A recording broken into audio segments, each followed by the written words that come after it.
A woman survives a serious car accident and expects her husband's support, but instead, he chooses to spend that night at a luxurious restaurant with another woman. Heartbroken and alone, she thinks it's the end, until the police uncover something that flips the story completely. What looked like betrayal turns into a chain of events that no one, especially her husband, ever expected. The rain hadn't stopped for hours.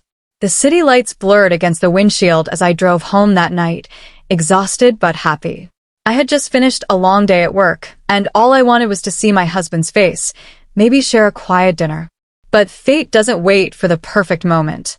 One blink, one wrong turn, and my entire world flipped. Metal twisted, glass shattered, and my scream vanished into the sound of thunder. When I opened my eyes, I was in a hospital bed. My body ached, my head was spinning, and my phone was nowhere to be found. The nurse told me I had been unconscious for nearly 3 hours. My first thought wasn't about the pain, it was about him. My husband. Surely he'd be here, waiting worried, maybe even crying. But he wasn't. The chair beside me was empty. The hallway outside was quiet. I asked the nurse if anyone had come looking for me. She shook her head gently and said, "No one yet, dear." Maybe he didn't know. Maybe I thought. Maybe he didn't know. But deep down, I knew he did. Because hours earlier, before the accident, I had called him. Twice. He didn't pick up. My phone was finally handed back to me, screen cracked but still working. I scrolled through the notifications, and there it was. His message. Sent an hour after the accident. Having dinner with Mia tonight. Don't wait up. My chest tightened. Dinner. With her. The same woman who always seemed to appear at the wrong time. She's just a friend, he used to say. But friends don't text your husband at midnight. Friends don't make him smile in ways you haven't seen in years. I wanted to scream, but the force in my arm held me down. My heart was heavier than my wounds. I stared at the clock. 9:47 p.m. He hadn't even called to ask if I made it home. I didn't want to believe it, but the truth was staring me right in the face. Hours passed. No message. No call. Nothing.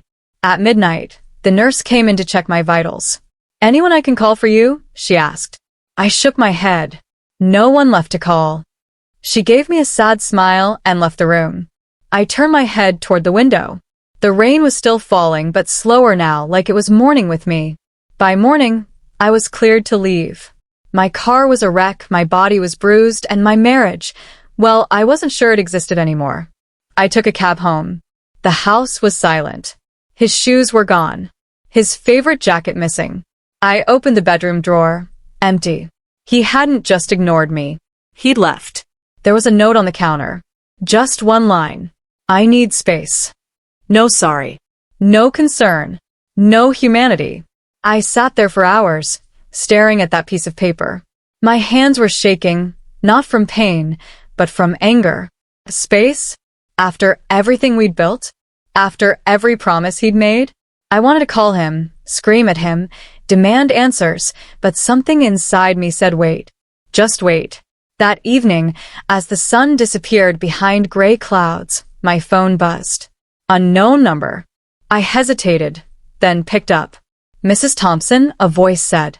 "This is Officer Blake, City Police. We need to speak with you regarding your husband." For a second, I couldn't breathe. "What about him?" I whispered. "There was an incident," he said. "Could you come to the station?" My heart raced. 1,000 thoughts flooded my head.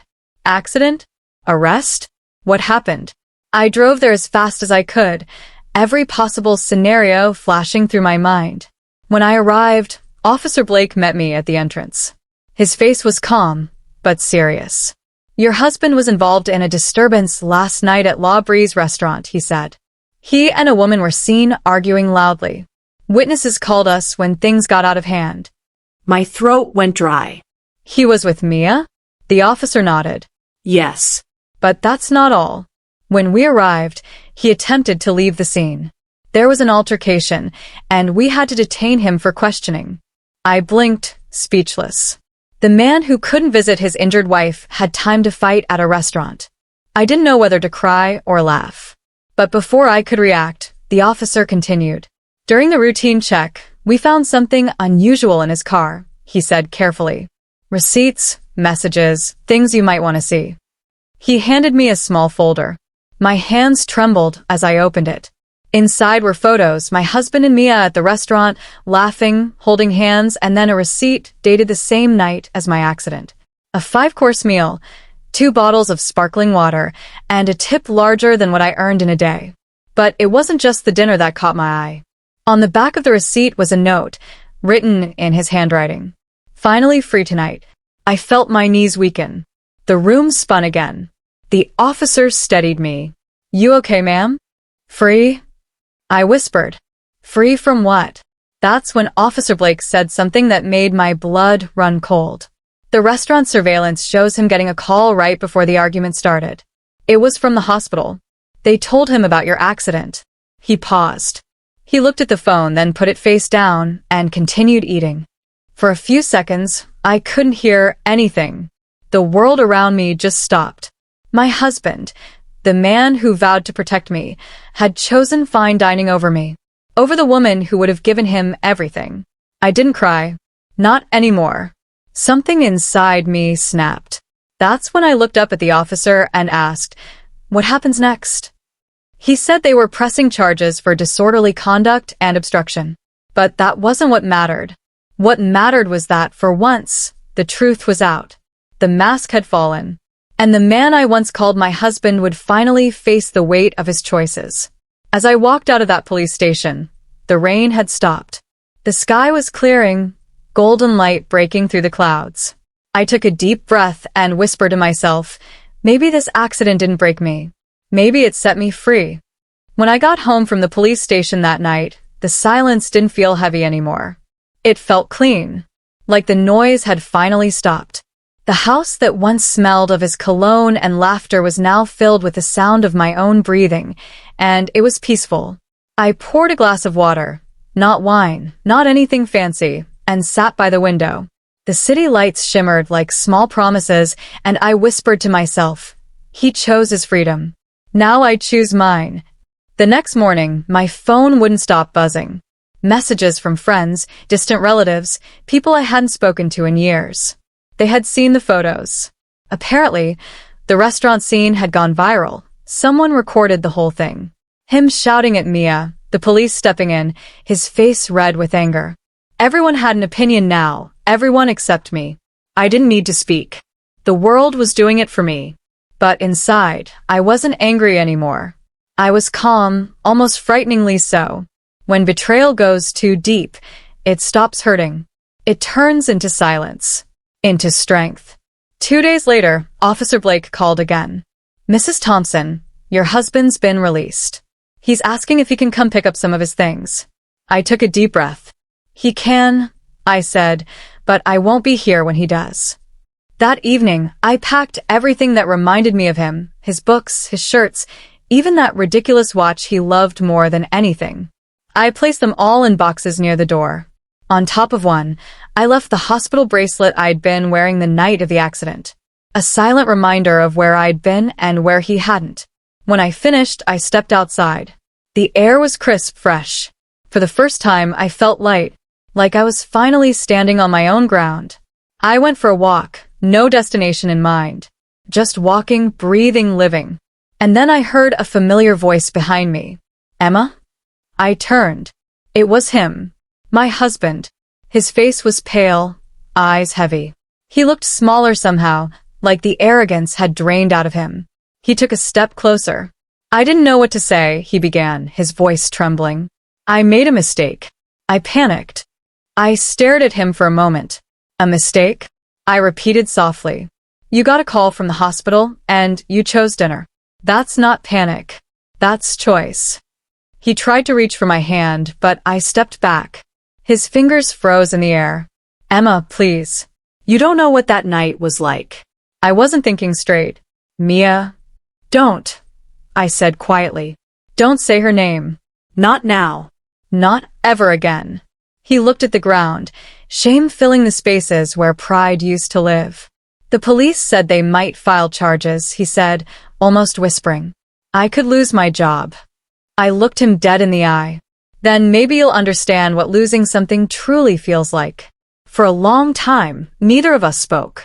The streetlight flickered above us, and the sound of distant cars filled the air. Then, he said something I'll never forget. "You were supposed to wait for me." I laughed softly. "I did. For years. Even when you were already gone." I walked away before he could say another word. Every step felt like closing a chapter. Behind me, I could hear him calling my name, but I didn't turn around. Not once. The next week, I started physical therapy. My body was healing faster than expected, and so was my spirit. My therapist said something that stuck with me. Pain teaches you what comfort never could. She was right. Pain had become my teacher, and I was learning who I was without him. Meanwhile, the police investigation continued. Officer Blake called to update me. "Turns out, your husband was under review for falsifying business reports at his firm." The restaurant argument wasn't about dinner. It was about money he'd been hiding from both of you. I closed my eyes, taking a slow breath. "So, he wasn't just unfaithful," I said. "He was lying about everything." "Seems that way," the officer replied. "The board is pressing charges. He might face a suspension, maybe worse." When the call ended, I didn't feel anger. I felt justice. Quiet, simple justice. Not the kind that screams. The kind that whispers, "You see, life remembers." Days turned into weeks. I started volunteering at a local community center, helping accident victims rebuild their confidence. Each story reminded me that we all survive something, sometimes a crash, sometimes a person. I wasn't a victim anymore. I was living proof that endings can become beginnings. One afternoon, while sorting through old files, I found a photo from our honeymoon. We were standing by the ocean, smiling like nothing could ever touch us. For a moment, I almost missed that version of us. But then I remembered, love isn't proven by promises. It's proven by presence. And he wasn't there when it mattered most. I slipped the photo back into the box and donated it with the rest of his things. Weeks later, I heard from Officer Blake one last time. "Just wanted you to know," he said, "your husband's been charged. Fraud and obstruction. He won't be bothering you anymore." I thanked him, and before hanging up, he added, "You handled this better than most people would. Not with anger, but with grace." That word, grace, stayed with me. Because that's what I wanted my life to be now. Graceful. Strong. Untouched by bitterness. I didn't want revenge. I wanted peace. Months passed. The scars on my skin faded, but the lesson stayed. I learned how to drive again, not with fear, but with confidence. Every time I held the steering wheel, I felt like I was taking control of my life, one turn at a time. And then, one rainy evening, almost a year after the accident, I stopped by a small cafe I'd never noticed before. I ordered tea and sat by the window. The rain tapped softly against the glass, just like it had that night. Only this time, I wasn't afraid of it. I was grateful. As I looked out at the street, I saw a couple holding hands, laughing under one umbrella.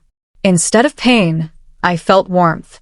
Because I knew someday I'd laugh like that again too, but with someone who wouldn't walk away when the storm came. Before leaving, I wrote a short note on a napkin and tucked it into my purse.